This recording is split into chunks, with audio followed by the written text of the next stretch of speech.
Shalom Bapak Ibu. Ada satu hal yang sangat berbahaya dalam kehidupan rohani kita. Bukan hanya dosa yang terlihat, namun yang lebih penting dan yang membahayakan itu adalah dosa yang tersembunyi, yang menjadi tema kita pada hari ini.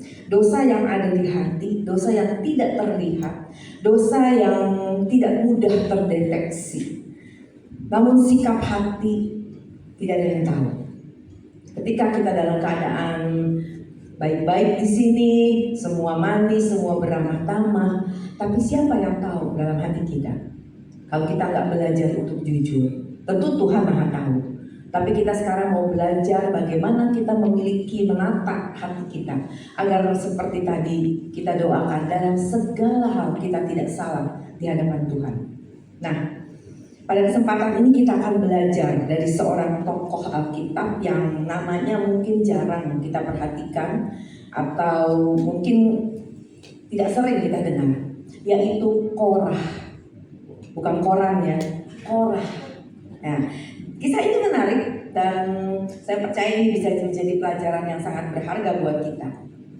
Kisah Korah itu bukan sekedar cerita tentang sebuah pemberontakan di padang gurun, tapi ini adalah sebuah kisah tentang seorang yang dekat dengan pelayanan, orang yang aktif dalam pelayanan, orang yang ada di lingkungan pelayanan, tetapi tidak punya kerendahan hati. Nah, Korah itu bukan orang asing, bukan orang luar, bukan orang yang penyembah berhala juga, bukan dari bangsa lain. Ia adalah salah satu bagian dari suku Lewi. Dan Bapak Ibu tahu suku Lewi adalah suku yang terpilih untuk membersihkan, untuk merawat, untuk mengurus bait Allah. Jadi suku yang khusus, ya. Nah, Korah ini adalah suku Lewi. Dia punya tugas untuk melayani di bait Allah. Tapi kita mau belajar, kita lihat bagaimana walaupun dia ada di sekitar pelayanan begitu dekat, begitu istimewa, tetapi dia punya hati yang dengki, hati yang panas, hati yang tidak puas, hati yang sirik. Nah, mari kita belajar. Dan untuk ini saya mau ingatkan, mau sama-sama kita renungkan bahwa posisi kita, walaupun kita sebagai aktivis, khususnya bagi para aktivis dan termasuk saya sendiri, posisi tidak menjamin kondisi hati seseorang. Pelayanan tidak otomatis membuat seseorang jadi rendah hati. Dan ambisi yang tidak diserahkan kepada Tuhan bisa menjadi sesuatu yang menghancurkan hidup kita. Nah, kita nggak mau kisah ini terjadi dalam hidup kita. Kita seperti Korah. Oleh karena itu pada kesempatan ini kita mau belajar beberapa hal dari kehidupan Korah yang bisa kita jadikan contoh, bisa kita jadikan peringatan untuk kita. Nah, sekali lagi Korah adalah orang Lewi. Dia sebagai orang Lewi dia punya kehormatan besar, dia punya privilege untuk melayani di bait Allah. Tetapi rasanya belum cukup bagi Korah untuk menerima jabatan itu atau untuk menerima tugas itu. Ada sesuatu yang tidak puas dalam hatinya. Ia ingin lebih. Ia iri kepada Musa dan juga kepada Harun. Walaupun dia tahu mereka adalah utusan dari Elohim Yahweh untuk memimpin bangsa ini, tetapi ada sesuatu yang mengganjal yang membuat dia melakukan sebuah kudeta, sebuah pemberontakan. Bapak Ibu, banyak kehancuran dimulai dari sikap hati. Banyak kehancuran dimulai dari hati yang tidak bisa bersyukur.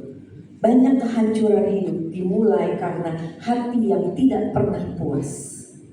Saya setuju kalau kita harus mengupgrade diri, kalau kita harus maksimal. Masalahnya adalah apa alasannya? Untuk siapa kita lakukan? Untuk apa kita lakukan itu semua?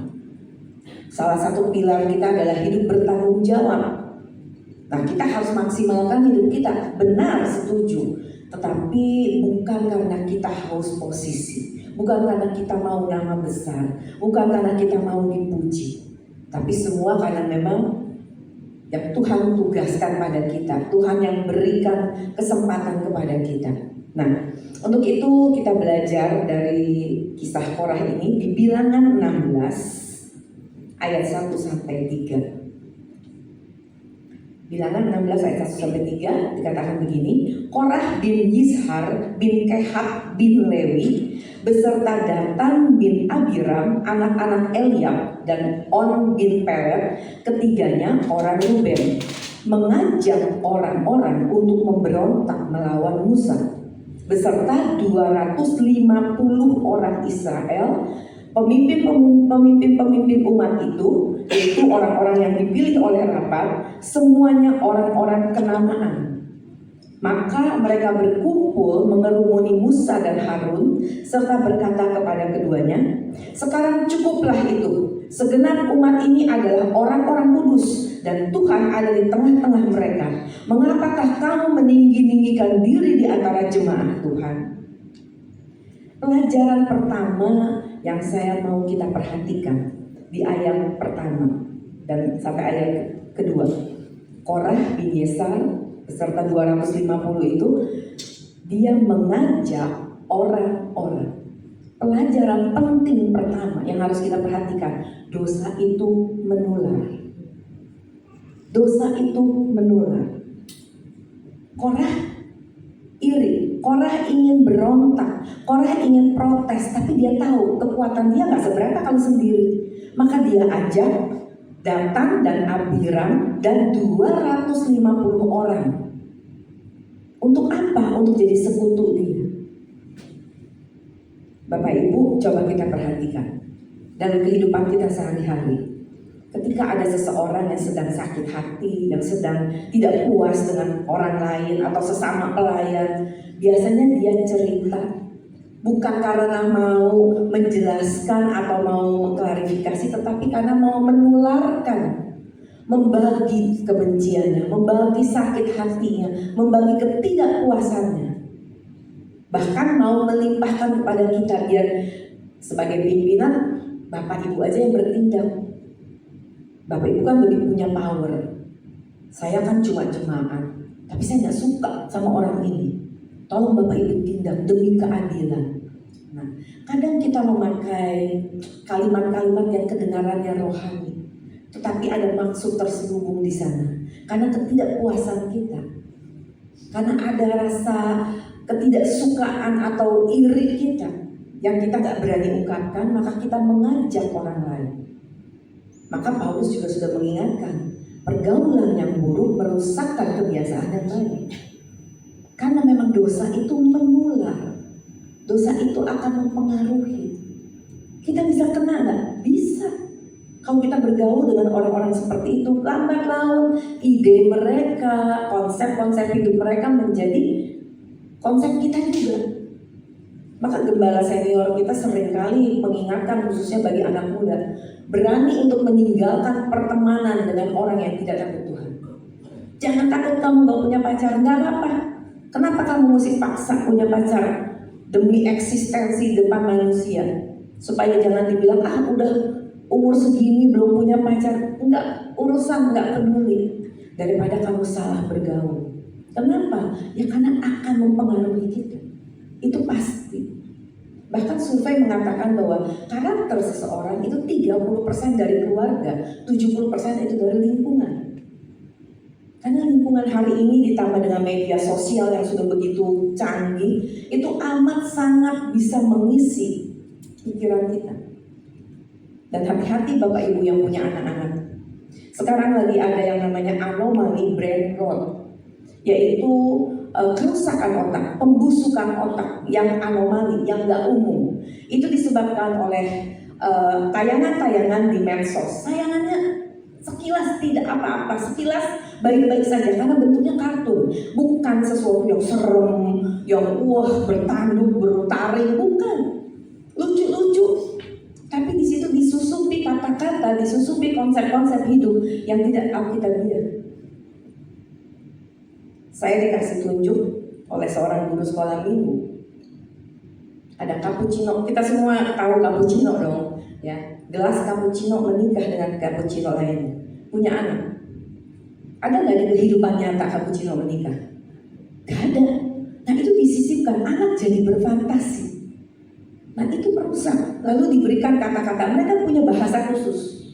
Nah itu kejadian di anak sekolah minggu. Guru ini mengatakan ketika saya ngajar, tiba-tiba seorang anak teriak, jerit gitu. Saya kira ada apa, atau dia kesakitan sesuatu, atau dia lagi lihat di HP. Ternyata enggak, dia nggak lihat HP. Ketika diajak ngomong, kamu kenapa? Enggak, aku lagi keinget film itu. Di tengah kebatinan dia bisa keinget film itu. Dan mungkin terlalu menjiwai sampai tanpa sadar dia teriak. Begitu bisa mempengaruhi pikirannya. Dan ketika dipanggil, ditanyain, adik-adik kita minggu lalu ada ayat hafalan, siapa yang tahu? Ada 1-2 yang maju. Lalu dia ngomong apa? Tralala, tralili. Itu bahasa-bahasa anomali, bahasa-bahasa yang disisipkan yang mereka hafalin. Hati-hati, mempengaruhi. Dosa itu akan menular. Ya, jadi kita perhatikan, jangan, bukan kita jadi curiga dengan semua orang, bukan, tapi yuk kita, khususnya kita koreksi diri kita nih. Ya, udah bener belum sikap hati kita? Jangan sampai kita yang pembawa virus dosa itu, kita yang menularkan kepada orang. Dan kita juga harus memiliki imun yang tinggi untuk supaya jangan tertular oleh dosa. Nah Bapak Ibu, sekali lagi, pemberontakan punya sifat menular. Dosa itu menular, ya. Maka jangan ikutin suara mayoritas tanpa cari kehendak Tuhan. Kita harus berani memiliki pendapat yang berbeda, asalkan itu adalah kebenaran. Amin. Sekalipun mungkin dalam pergaulan kita dianggap aneh, tapi memang jangan jadi aneh dalam sikap sehari-hari. Kita pakai baju putih-putih, terus nggak mau ngomong, kalau ngomong juga selalu ayat, bukan begitu. Kita hidup sehari-hari biasa gitu. Kita juga pakai biasa, pakai baju, kita makan juga biasa. Tetapi kita punya prinsip-prinsip yang harus sesuai dengan firman Tuhan. Ya. Nah, sekarang kita lihat pelajaran kedua. Apa yang dilakukan Musa? Ini sangat-sangat memberkati, sesuatu yang luar biasa. Ketika ia dituduh, ia diserang, apa yang Musa lakukan? Bilangan 16 ayat 4. Bilangan 16 ayat 4 katakan gini, ketika Musa mendengar hal itu, ngapain dia? Sujud lagi. Coba kita jujur, ketika kita diperhadapkan dengan orang yang fitnah kita, atau orang konfrontasi kepada kita, di depan orang, ini di depan umat loh. Umat tuh banyak nih, bukan mereka, Korah bukan 1 lawan 1 ngomongnya, tapi di depan umat. Musa difitnah, Musa diperkatakan kamu meninggikan diri, kamu sombong, kamu apa? Apa yang Musa lakukan? Dia sujud. Gimana kalau saya? Gimana kalau Bapak Ibu? Bisakah kita diam seperti Musa? Atau kita akan bela diri? At least kita bela diri. Kita nggak berkata yang bohong, tapi kita paling tidak ngomong, tunggu dulu Korah, apa buktinya? Ya kan, kita pasti gitu, apa buktinya? Kenapa kamu tuduh saya seperti itu? Coba tanya pendapat lain. Kita ambil voting. Gimana menurut kalian? Saya sombong nggak?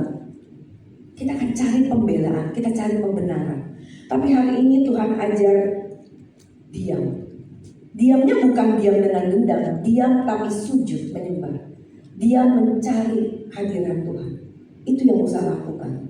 Yang kita mau belajar dari Musa. Menurut saya Musa orang yang luar biasa. Dan Alkitab katakan di Bilangan 12 ayat 3 dikatakan Musa adalah orang yang sangat lembut hatinya. Tidak ada orang yang sangat lembut hatinya lebih dari setiap manusia yang ada di atas bumi. Bayangkan, Alkitab mencatat Musa itu lembut hatinya. Padahal kalau Bapak Ibu ingat nggak waktu Musa masih jadi anak kerajaan, masih jadi kerajaan Mesir, ketika dia melihat ada budak yang dibunuh, lalu apa yang dia lakukan? Dia bunuh orang yang membunuh. Iya kan? Dan waktu Musa dapat 2 loh batu dari atas gunung, ketika dia lihat jemaatnya atau orang-orangnya, rakyatnya menyembah berhala, apa yang dia lakukan? Dia lempar batu itu. Iya enggak? Kok orang seperti ini dikatakan lembut? Nah ternyata kelemah lembutan itu bukan hanya sikap fisik kita, tapi Tuhan menilai hati kita. Nah, memang kayak apa sih Bu orang lembut itu? Orang lembut, orang yang rendah hati, orang yang lemah lembut adalah orang yang rela diperlakukan tidak adil demi Kristus. Kita nggak bisa atau nggak boleh kita membiarkan diri kita dipermainkan orang. Ya sudahlah, kita ngalah, kita nggak jelas, biarin aja. Bukan begitu maksudnya. Tetapi kita mau menanggung salib kita. Salib adalah sesuatu penderitaan yang kita tanggung bukan karena kesalahan kita. Itu salib. Kalau memang kita salah, itu namanya silap. Iya enggak? Ya, itu karena salah memang ada hukum tak bertuah yang kita menuai kesalahan. Tapi kalau bukan karena kesalahan, tapi kita dipersalahkan untuk kepentingan kerajaan surga, kita harus rela. Itu salib. Nah, orang yang lemah lembut itu pribadi yang rela diperlakukan tidak adil. Dan Musa sudah buktikan itu ketika saudaranya juga menghina dia, mengejek dia. Dia nggak mengumpat, dia nggak membalas. Bahkan ketika Miriam juga terkena kusta, apa yang dia lakukan? Dia nggak syukurin, kan? Tuhan loh yang kasih kamu kusta, bukan saya. Syukurin itu karena kamu menghina saya. Tapi Musa lakukan apa? Dia berdoa, minta kesembuhan untuk kakaknya. Musa punya hati yang sangat lembut.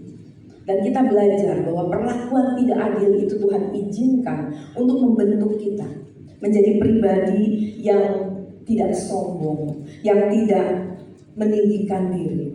Karena Tuhan benci orang sombong. Dikatakan Tuhan membenci orang congkak dan mengasihi orang yang rendah hati. Nah, kita kan mau dikasihi Tuhan. Makanya Tuhan hajar kita. Tuhan izinkan orang-orang menghina kita, orang-orang memfitnah kita. Karena apa? Karena Tuhan mau kita tidak sombong. Kita tidak lagi merasa kuat, tidak jadi orang yang saya orang istimewa yang lain daripada yang lain. Kita mau jadi anak kesayangan, anak kecintaan Tuhan mau. Tapi bukan untuk dibangga-banggakan, dibanding-bandingkan. Nah, orang yang rendah hati adalah orang yang tidak menyimpan kesalahan orang lain dalam dendam. Semua orang bisa salah. Semua orang berhak untuk salah. Bukan kita setuju dengan kesalahannya, tapi biar kita belajar untuk menerima orang apa adanya. Setiap orang punya masalah. Setiap orang punya alasan untuk dia berbuat ini dan itu. Dan mereka biar bertanggung jawab pada Tuhan. Tapi kita tidak punya hak untuk menghakimi dia. Jangan pakaikan baju kita kepada orang lain. Karena setiap kita berbeda. Setiap kita punya kurikulum sendiri. Istilah Pak Eras, setiap kita punya kurikulum sendiri. Jadi jangan sama-samakan, jangan banding-bandingkan. Tapi kita belajar menerima keberadaan orang lain sebagaimana adanya. Kita harus benci dosa. Tapi kita tidak boleh benci orangnya. Kita harus mengasihi jiwanya. Kita mau dia selamat. Kita benci perbuatannya. Kita disiplinkan, kita tegur. Gak salah. Ya tentu dengan adil ya. Tapi kita mau jiwanya selamat. Nah, orang yang rendah hati, orang yang rela dibentuk dan siap menerima teguran. Kalau yang menegurnya Pak Hasan atau Bulani, kita ya udah oke Pak, ya Bu, kita tunduk. Tapi kalau yang menegurnya anak muda, kalau yang menegurnya OB, yang menegurnya tukang parkir, lewat perkataan atau lewat sikapnya, Pak kok gitu? Wah, kita tersinggung. Maksud lu apa? Siapa kamu berani ngomong sama saya?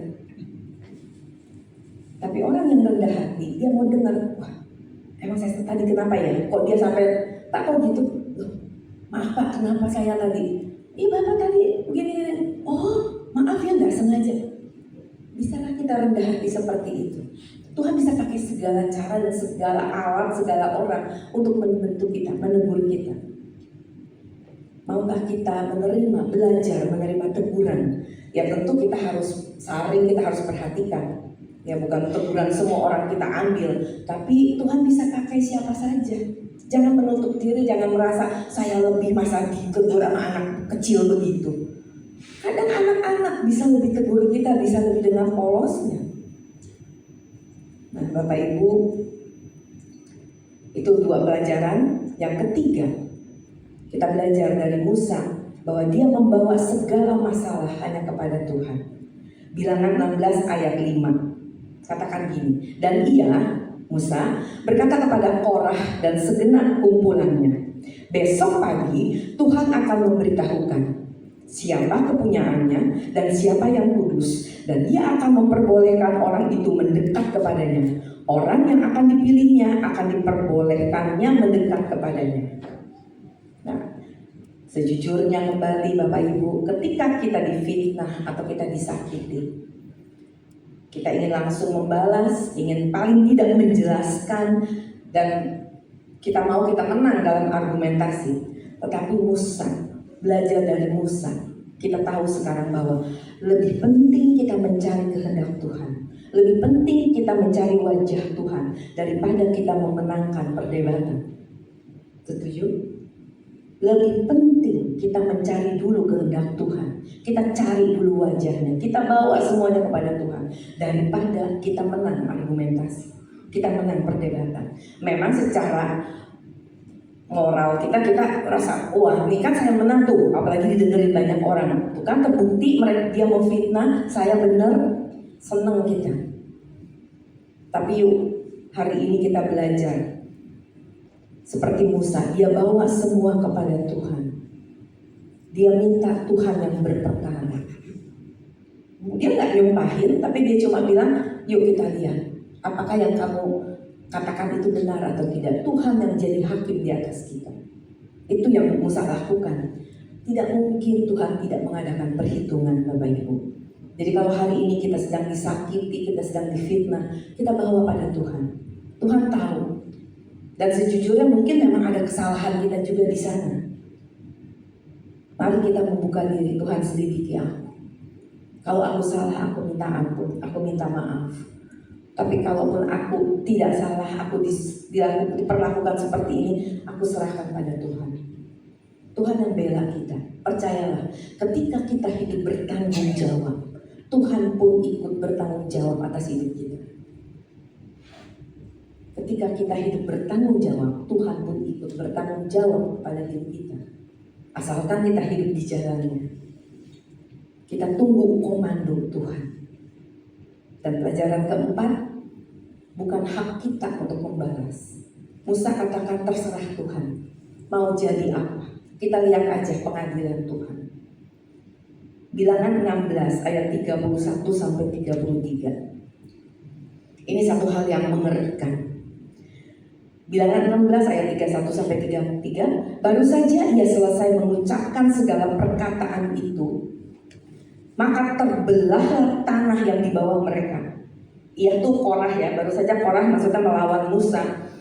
Maka terbelahlah tanah yang di bawah mereka, dan bumi membuka mulutnya dan menelan mereka dengan seisi rumahnya dan dengan semua orang yang ada pada Korah dan dengan segala harta milik mereka. Demikianlah mereka dengan semua orang yang ada pada mereka turun hidup-hidup ke dunia orang mati. Dan bumi menutupi mereka sehingga mereka binasa dari tengah-tengah jemaah itu. Ini penghukuman Tuhan yang dahsyat. Di depan mata semua jemaah, Tuhan menyatakan keadilannya. Korah dan semua pengikutnya tertelan bumi hidup-hidup dengan segala harta benda, segala milik mereka, dikatakan. Bapak Ibu, kenapa saya berpikir kenapa sampai segitunya? Kenapa Tuhan sampai se-ekstrim itu menghukum mereka? Nah, saya dapati bahwa pemberontakan terhadap otoritas Tuhan. Musa dan Harun itu orang yang dipilih Tuhan, orang yang diberi otoritas oleh Tuhan. Maka pemberontakan terhadap otoritas Tuhan adalah dosa yang sangat serius. Tuhan bukan hanya melihat tindakan luar, tadi saya katakan, Tuhan melihat sikap hati kita. Maka kesombongan kita itu amat sangat berbahaya. Yakobus 4 ayat 6 katakan, Allah menentang orang yang congkak tapi mengasihani orang yang rendah hati. Karena kesombongan membuat kita nanti sulit ditegur. Kita gak mau terima salah, kita merasa selalu benar, kita gak mau kehilangan kehormatan, dan akhirnya kita melawan Tuhan. Karena kita mempertahankan itu semua. Dan Tuhan bilang, aku benci orang congkak, orang sombong. Perhatikan Bapak Ibu, Tuhan tidak hanya berkata, aku gak suka sama orang sombong. Tapi Tuhan katakan, aku benci, aku menentang orang sombong. Jangan sampai kita ada di posisi yang ditentang Tuhan. Kita selalu berdoa siang malam, Tuhan, aku mengasihimu, terima kasih untuk cintamu, aku mengasihimu, aku mau hormatimu. Tapi bagaimana sikap hati kita yang sesungguhnya? Apakah Tuhan merasakan cinta kita? Apakah Tuhan merasakan hormat kita kepadanya? Atau itu cuma lantunan kata-kata kita yang pandai, yang indah? Sementara sikap hati kita masa bodoh, sikap hati kita merasa kuat, kita bisa hidup tanpa Tuhan. Bapak Ibu, ini pelajaran yang sangat mahal untuk kita. Apakah kita sudah memiliki kerendahan hati seperti yang Tuhan mau? Saya rindu kita semua untuk mendapat satu gelar, engkau orang yang rendah hati, aku mengasihimu. Wah, saya ingin sekali dinilai oleh Tuhan, bukan oleh Bapak Ibu, oleh siapapun. Lebih dari sekedar, lebih dari ucapan, lebih dari pujian dari manusia. Kita menunggu pujian dari Allah. Kita menunggu sampai akhirnya dia berkata, engkau anak yang kukasihi, kepadamu aku berkenan, ayo masuk, mari masuk, udah ada tempat bagimu. Amin. Nah, untuk itu dalam keseharian kita hari ini dan ke depan, kita harus sungguh-sungguh melangkah dengan sikap hati yang benar. Mungkin tingkah laku kita memang sopan, ya, kita orang yang tahu aturan lah. Kita kalau lewat juga mungkin menunduk, mungkin kita ucapkan selamat, salam. Kalau salah kita minta maaf. Tapi sekali lagi Tuhan melihat hati kita. Kalau kita jujur, ya kita jujur, apakah kita sudah memiliki kualitas hati yang berkenan kepada Tuhan? Kisah Korah menjadi sebuah kisah kontras antara kesombongan dan kerendahan hati. Kisah Korah mengajarkan bahwa kita bisa dekat dengan pelayanan, kita bisa aktif dalam pelayanan, tapi tidak menjamin kedekatan kita dengan Tuhan. Jangan-jangan kita hanya aktif pelayanan tapi kita jauh dari Tuhan. Dan kisah Korah ini juga mengingatkan kita bahwa pemberontakan dimulai dari hati yang tidak bisa bersyukur. Dimulai dari hati yang tidak pernah puas, dari hati yang iri, dari hati yang punya dendam. Dan kesombongan membuat seseorang merasa tidak membutuhkan Tuhan. Karena dia tahu, dia merasa dia lebih tahu dari Tuhan. Tapi kita mau belajar bagaimana Musa menunjukkan jalan yang berbeda. Ia sujud, ia merendahkan hatinya, dan ia percaya kepada Tuhan. Dia serahkan kepada Tuhan. Bapak Ibu harus ingat, iblis tidak lagi diam. Iblis tidak lagi ngopi-ngopi, lagi kucang kaki, lagi arisan. Bukan, iblis lagi kerja keras. Karena dia tahu ketika jumlah orang yang tidak menyayangkan nyawa cukup. Kita nggak tahu angka berapa itu. Yang Bapak rohani kita mengatakan korpus deliktinya cukup, maka Tuhan akan datang. Dan sepak terjang iblis akan selesai. Iblis tahu hukum itu. Dia nggak bisa ubah itu. Yang dia bisa adalah memperpanjang waktunya supaya jumlahnya itu nggak genap-genap, supaya dia masih bisa dengan leluasa beredar di sekitar dunia ini. Dia tahu ada penghukuman yang menanti dia, dan itu mengerikan buat dia. Maka dia berusaha untuk kita tidak menjadi sempurna. Dia nggak larang Bapak Ibu datang ke gereja, dia nggak ganggu kita untuk ibadah, tapi nggak usah sempurna. Dia nggak larang kita beragama Kristen, kita bikin seminar kayak kemarin, dia nggak larang. Dia nggak ganggu, lancar-lancar aja tuh semuanya. Tapi dia nggak mau kita sempurna, supaya jumlah orang yang tidak menyayangkan nyawa yang Wahyu katakan itu tidak genap, supaya dia masih berkesempatan untuk bersepak terjang di dunia ini. Nah, Bapak Ibu, iblis punya banyak anak panah yang sedang dihujamkan kepada kita, yang dia bidik kita, dan dia bidik hati, dia bidik pikiran kita. Bagaimana kita mengolah pikiran kita? Makanya Paulus ingatkan, baharui pikiranmu setiap hari. Karena apa? Karena dia tahu zaman itu Paulus belum ada internet, nggak kenal yang namanya wifi, nggak tahu IG, nggak tahu TikTok. Paulus belum ada listrik. Tapi dalam kemahatauan Tuhan dititipkan kalimat itu, perbaharui pikiranmu. Karena apa? Karena dunia mempengaruhi kamu. Karena segala fasilitas ini bisa menjadi racun buat hidup kamu. Handphone ini bisa menjadi alat Tuhan yang sangat efektif.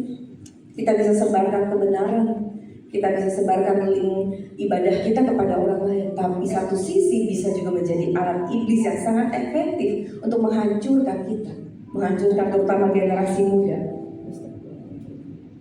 Jadi Bapak Ibu, yuk kita mulai hati-hati, ya. Kita nggak usah lihat si A, si B, tapi mari kita belajar, periksa diri kita. Apakah saya sudah benar di hadapan Tuhan? Apakah saya sudah hidup berkenan di hadapan Tuhan? Firman Tuhan mengatakan di Matius 18 ayat 8. Matius 18 ayat 8. Celakalah dunia dengan segala penyesatannya. Memang penyesatan harus ada, tapi celakalah orang yang mengadakannya. Wah, saya mah bukan jago internet, Bu. Saya mah nggak ngerti begitu-begitu. Bukan hanya penyesatan, bukan hanya lewat internet, tapi lewat sikap hidup kita. Orang bisa tersandung, orang bisa jadi kecewa dengan kekristenan, orang bisa tinggalkan Tuhan karena sikap hidup kita, karena perkataan kita. Jika tanganmu atau kakimu menyesatkan engkau, penggalah dan buanglah itu, karena lebih baik bagimu masuk ke dalam hidup dengan tangan kudung atau timpang daripada dengan utuh kedua tangan dan kedua kakimu dicampakkan ke dalam api kekal. Dan jika matamu menyesatkan engkau, cungkilah dan buanglah itu, karena lebih baik bagimu masuk ke dalam hidup dengan bermata satu daripada dicampakkan ke dalam api neraka dengan bermata dua. Saya rasa ayat-ayat ini sangat jelas, tidak perlu penafsiran macam-macam. Tuhan jelas mau mengatakan kamu harus tega untuk mematikan diri kamu demi keselamatan kekal kamu. Amin. Setuju? Mudah? Tidak. Bisa? Bisa. Saya tidak katakan atau saya tidak menyepelekan untuk mematikan kedagingan kita tuh kecil. Enggak, berat, susah. Tetapi kalau mau, Tuhan pasti mampukan kita. Tuhan pasti tolong kita. Kita punya Roh Kudus yang akan menghibur, menguatkan, menegur kita, menuntun kita, menjelaskan apa yang Tuhan mau. Kita punya Dia. Apakah kita sudah dengar-dengaran dengan Dia? Apakah kita sudah bercakap-cakap dengan Dia? Apakah kita sudah bersahabat dengan Dia? Bapak Ibu, hidup ini sulit dan akan makin sulit. Tapi lebih sulit lagi untuk menjadi anak kesayangan Tuhan. Sangat sulit. Tetapi bukan mustahil. Firman Tuhan katakan tidak ada yang mustahil bagi Allah. Tidak ada yang mustahil bagi orang yang percaya kepadanya. Dan kita adalah orang-orang yang percaya. Tapi kita perlu berjuang.